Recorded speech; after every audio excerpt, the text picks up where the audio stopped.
और कविता का इतिहास का मतलब है 700 ईस्वी से लेकर के 2022-23 तक, यानी आज तक।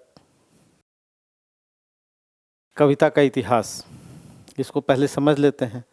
यानी जो आपके पास समय है उसमें आप कहानी और उपन्यास पढ़ने की कोशिश कीजिए, और फिर उसके बाद हम लोग कविता के इतिहास में समझ लेते हैं कि क्या है पढ़ना। 700 ईस्वी से लेकर के यानी लगभग 1000 वर्ष। कल आपने देखा था कि लगभग 1000 वर्षों का अध्ययन करना है, 1000 वर्ष को पढ़ना है। इस 1000 वर्षों में जो सबसे पहला चैप्टर है, पहला चैप्टर यानी जो प्रथम जो चैप्टर है, प्रथम खंड है, उसका नाम क्या है? आदिकाल। हम लोग पाठ्यक्रम को देख लेते हैं। आदिकाल, आदिकाल का मतलब क्या है? प्रारंभ काल, प्रारंभ, प्रारंभ काल। और इसका समय है 700 ईस्वी से लेकर के 1350 ईस्वी।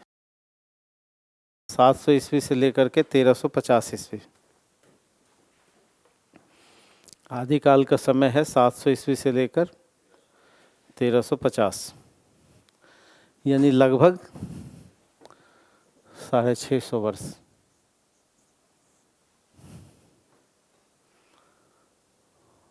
मन में कोई भी सवाल हो तो आप पूछ सकते हैं। और इसमें जो कुछ कुछ रचनाकारों को जानना है, उनमें एक व्यक्ति हैं सरहपा। ये हैं नालंदा के, नालंदा है बिहार में, ये नालंदा के रहने वाले, ठीक है। तो आदिकाल में जिन रचनाकारों का नाम सुनना है और जानना है, उनमें सबसे पहले व्यक्ति कौन है?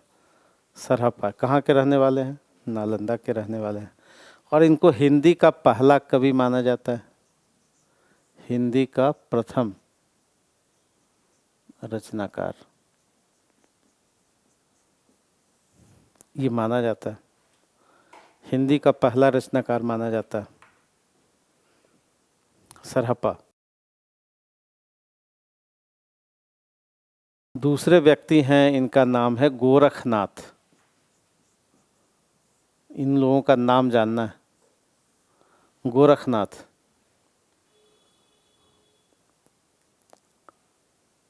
और इन्हीं के नाम से आप जानते हैं कि गोरखपुर पॉपुलर है, इन्हीं के नाम पर पड़ा है। और ये नाथ पंथ के प्रवर्तक हैं। प्रवर्तक का मतलब प्रारंभ करने वाले।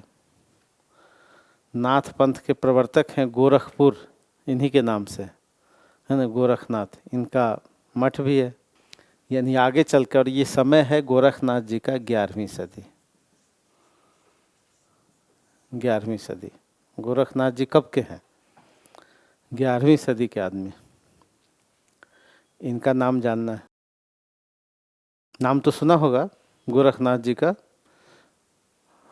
इन्हीं की परंपरा में अपने को क्लेम कौन करते हैं? हाँ, ये करते हैं कि जी हम इन्हीं की परंपरा में, ये सीएम है, इनको नहीं पढ़ना है इनको नहीं पढ़ना, ठीक है। लेकिन जब आप पढ़ेंगे तो इनका व्यवहार अलग दिखेगा, इनका व्यवहार अलग दिखेगा, लेकिन अपने को ये क्लेम करते हैं।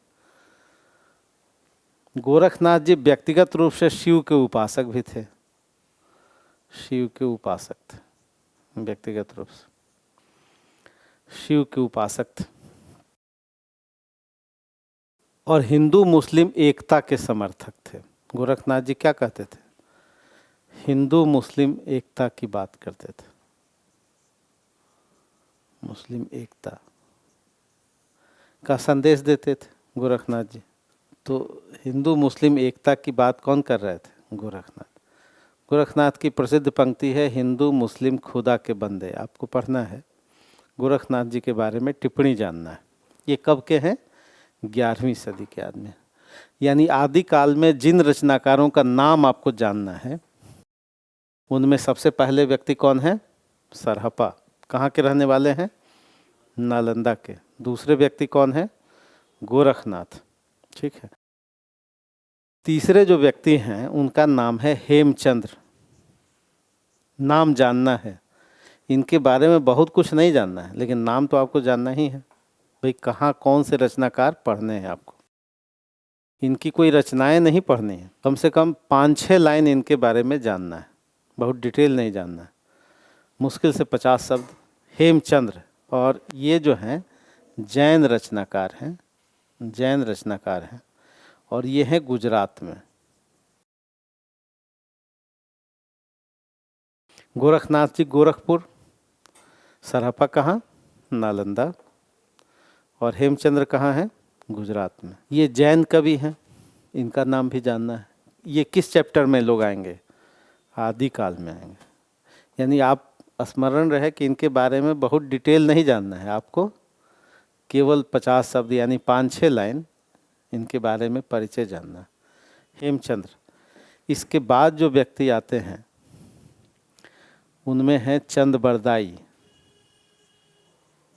चंदबरदाई, और ये पृथ्वीराज चौहान के दरबारी रचनाकार हैं। पृथ्वीराज चौहान नाम सुना है? पृथ्वीराज चौहान इनके दरबार में थे, दरबारी। ये राजा हैं और दरबारी कवि कौन है? ये कवि हैं चंदबरदाई, इनके दरबार में रहते, और इन्हीं के दरबार में रहते हुए इन्होंने एक प्रसिद्ध ग्रंथ लिखा, महाकाव्य।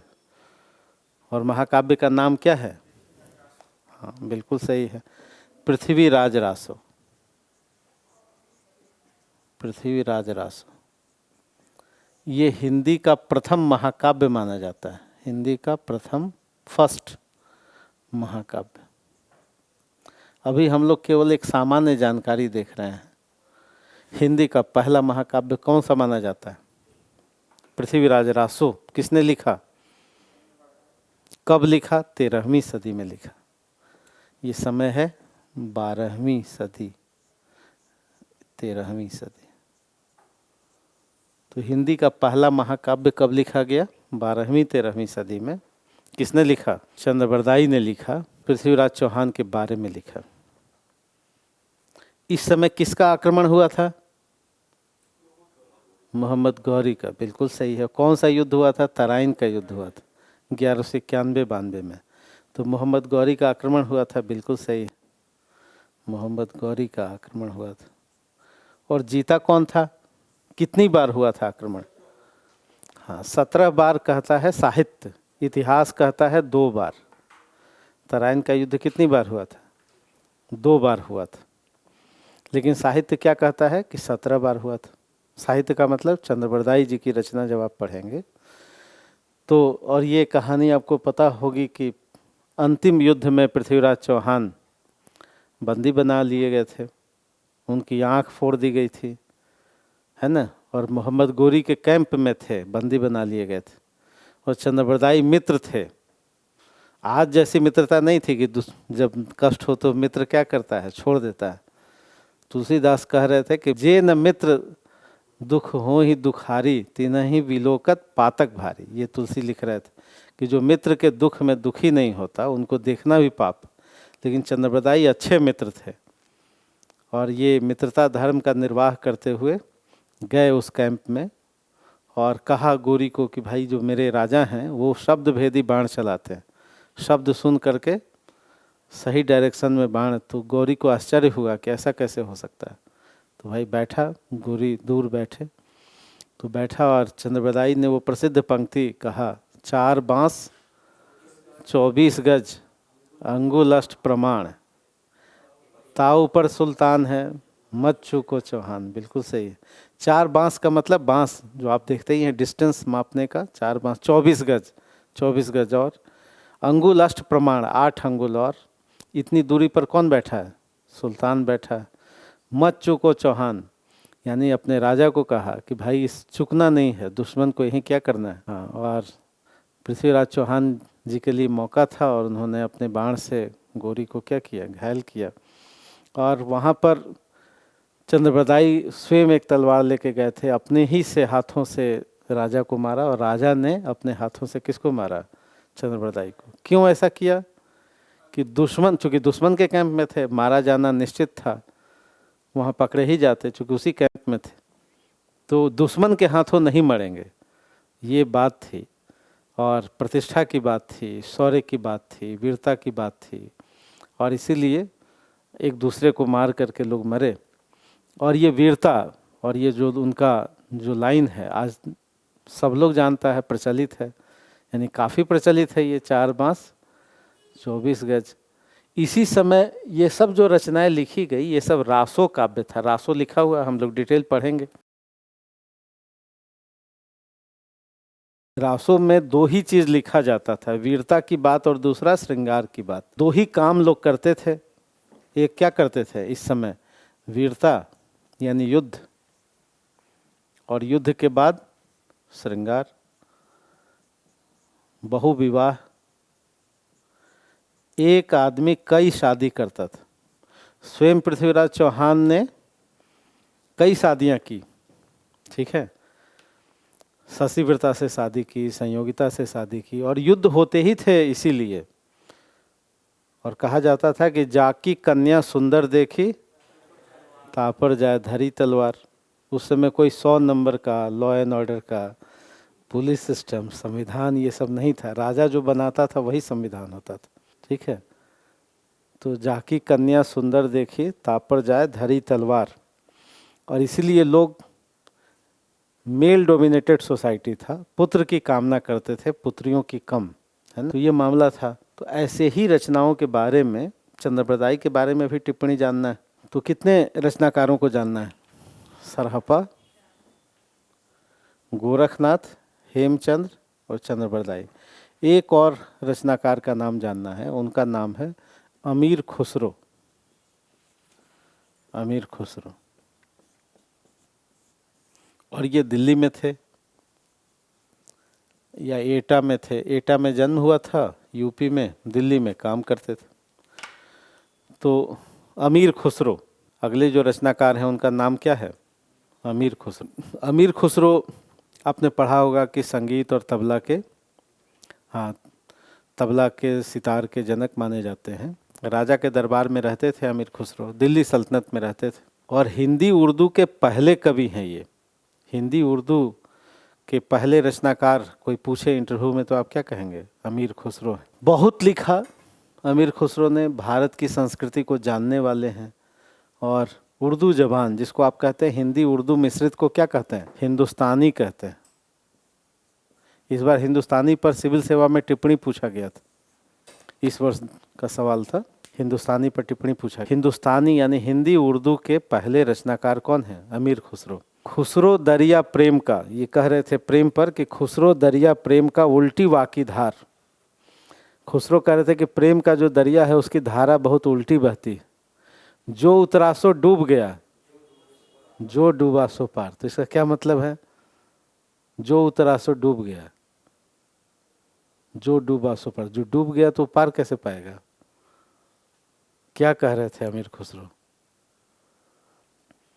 खुसरो दरिया प्रेम का उल्टी वाकी धार। खुसरो कह रहे हैं कि जो भी कीजिए पूरे तन मन से कीजिए, 100% दीजिए, चाहे वो प्रेम कीजिए चाहे सिविल सेवा का एग्ज़ाम दीजिए, नहीं है ना। तो यूपीएससी का भी एग्ज़ाम दीजिए तो क्या कीजिए, पूरे तन मन 100% दीजिए। तो जो प्रेम का दरिया है, तो ये कह रहे थे, बिल्कुल सही है। अमीर खुसरो, तो इनके बारे में जानना है, बहुत सारी पहेलियाँ लिखी है। इसके बाद एक रचनाकार हैं, उनका नाम है विद्यापति, और ये बिहार से हैं, मिथिला क्षेत्र से हैं। मिथिला नाम सुना है आपने विद्यापति का। विद्यापति मैथिल कोकिल कवि माने जाते हैं, मिथिला के कोयल माने जाते हैं, मीठा गाते हैं।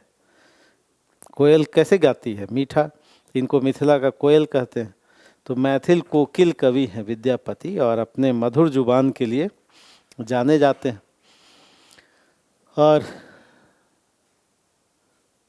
विद्यापति कृष्ण की भक्ति करते हैं, शिव की भक्ति करते हैं, शिव के बड़े भक्त हैं। इनमें कई कहानियाँ भी शामिल है जो हम लोग बाद में समझेंगे। विद्यापति गंगा की भक्ति करते हैं, गंगा नदी, शिव की भक्ति करते हैं, और ये मैथिली में लिखते हैं। किस भाषा में लिखते हैं? मैथिली में, विद्यापति। तो कितने रचनाकारों का नाम आपको याद हो गया? नाम याद हो गया, सरहपा, गोरखनाथ, इनका नाम जानना है, हेमचंद्र, चंद्रवरदाई, अमीर खुसरो और विद्यापति, है ना। ये 6 रचनाकारों पर टिप्पणी आपको जानना है। अब इसके अलावा नहीं जानना है ना। आपको नोट्स में और भी मिलेंगे, लेकिन आपको इतना ही जानना है। समझ में आ गई बात? पूरा आदिकाल तो बीपीएससी के लिए भी है, और चूंकि ये कॉमन सा पाठ्यक्रम, प्रश्न पूछने का चरित्र केवल बदलेगा, पढ़ना है आपको बीपीएससी में भी, यूपी में भी और यूपीएससी में भी। प्रश्न पूछेगा बिहार पीसीएस में, सरल प्रश्न पूछा जाएगा कि आदिकाल की विशेषता बताइए, या आदिकाल के रचनाकारों के बारे में बताइए। और ये सवाल सिविल में भी हो सकता है, लेकिन सिविल का सवाल होगा 20 अंक का, और बिहार पीसीएस का सवाल होगा 50 अंक का, है ना। अब इस पे जो प्रश्न बनेंगे वो यूपीएससी में जो प्रश्न होते हैं और यूपी में भी, दोनों में एक तरह के प्रश्न होते हैं। यूपी में एक प्रश्न 40 अंक का होता है। एक प्रश्न कितने अंक का होता है? 40, और 40 में डिवाइड कर किए रहते हैं लोग, 15, 15 और 10, है ना। यूपी में कैसे होते हैं? 40 अंक का एक सवाल होता है, और 40 अंक का सवाल 3 भागों में विभाजित होता है। 15 अंक और 10 अंक का सवाल होता है। और यूपीएससी में जो सवाल होता है वो 50 अंक का होता है। पहला सवाल 50 अंक का होगा, तो अगर पहला सवाल होगा तो 10 गुना 5 होगा, यानी 10-10 अंक के सवाल होंगे। या फिर ये सवाल कितने का होगा? 15 का हो सकता है, 15, 15 और 20 अंक का। ये तो 50 अंक में जब 3 प्रश्न होंगे तो कितने अंक का होगा? 15, 15 और 20 अंक का। और टिप्पणी का प्रश्न कितने अंक का होगा? 10-10 अंक के 5, यानी एक प्रश्न सिविल सेवा में कितने अंक का होगा? 50 अंक का। और उसमें पार्ट वाइज जो प्रश्न होंगे, अकेले 50 अंक का सवाल नहीं होगा। स्पष्ट हुआ? और बिहार पीसीएस में, बीपीएससी में एक ही प्रश्न होगा 50 अंक का, इसमें कोई डिवीजन नहीं होता, है ना। बीपीएससी में एक ही प्रश्न कितने अंक का होगा? 50 अंक का। तो 50 अंक का प्रश्न है, और बीपीएससी में कितने लिखने हैं बताइए? 6 प्रश्न लिखने होते हैं। तो यहाँ पर 6 प्रश्न होंगे, यानी ये 300 अंक का होगा। यूपीएससी में कितने लिखने हैं बताइए? 5। तो कितने अंक के हो गए? 250 का एक पेपर होता है। यूपी में भी 5 लिखने होते हैं, वहाँ 200 का एक पेपर होता है। स्पष्ट है? यानी उत्तर प्रदेश और सिविल यूपीएससी में 15 अंक या 10 अंक या 20 अंक के, मैक्सिमम कितने अंक के सवाल हुए? 20 अंक के। और बिहार पीसीएस में कितने अंक के सवाल होंगे? अगर आदिकाल से पूछना हो तो आदिकाल की विशेषता ये पूछा जाएगा बिहार पीसीएस में, जो 50 अंक का सवाल होगा। नहीं, अगर सिविल सेवा में पूछना होगा तो गोरखनाथ पर टिप्पणी पूछ देगा। गोरखनाथ एक छोटा सा टॉपिक, या अमीर खुसरो पर टिप्पणी पूछ देगा, ठीक है। या यूपी पीसीएस में भी ऐसे ही सवाल होंगे, और बिहार पीसीएस में पूरा ले करके एक सवाल बनेगा। आदिकाल के सभी रचनाकारों का परिचय दीजिए, या आदिकाल पर निबंध लिखिए, ऐसे आसान सवाल आते हैं। तो बिहार पीसीएस का सवाल क्या होता है कि आपको सबके बारे में तो जानकारी चाहिए ही नहीं, कहेगा कि आदिकाल पर निबंध लिखिए, 50 अंक। तो 50 अंक का सवाल कितने शब्दों में लिखेंगे? 50 अंक का सवाल आप 550 से लेकर के 600 शब्द में लिखेंगे, इतने शब्द में लिखेंगे बिहार पीसीएस में। और अगर 15 अंक का सवाल आता जो उत्तर प्रदेश और यूपीएससी में आएगा, तो ये सवाल होगा 150 से ज़्यादा 200 शब्द तक लिखेंगे। 200 शब्द, 200 शब्दों में लिखेंगे। ठीक है। जितने अंक का सवाल आए उस पर एक जीरो लगाइए और +50 जोड़ दीजिए। समझ गए, शाश्वत फार्मूला है। ठीक है, अगर 20 अंक का सवाल आता है तो उस पर एक जीरो लगाइए 200 और उसमें 50 क्या कीजिए जोड़ दीजिए, तो 250 शब्द में लिखना है। तो जितने अंक का सवाल आए उसमें यहाँ एक जीरो लगाइए और उसमें 50 शब्द और जोड़िए, उतने पे लिखना है। तो बिहार पीसीएस में 50 अंक का सवाल है तो 550 शब्द से कम नहीं लिखना है। ठीक है। अगर सिविल या यूपी में सवाल आया, 10 अंक का सवाल आया तो 150 शब्दों में लिखना है। 15 अंक का सवाल आया तो 200 शब्दों में लिखना है। तो ये स्थिति होगी। तो कविता का इतिहास का जो पहला चैप्टर है 650 वर्ष, उसमें कितने रचनाकारों को नाम जानना है आपको? 6 का नाम जानना। हो गया? नाम याद हो गया?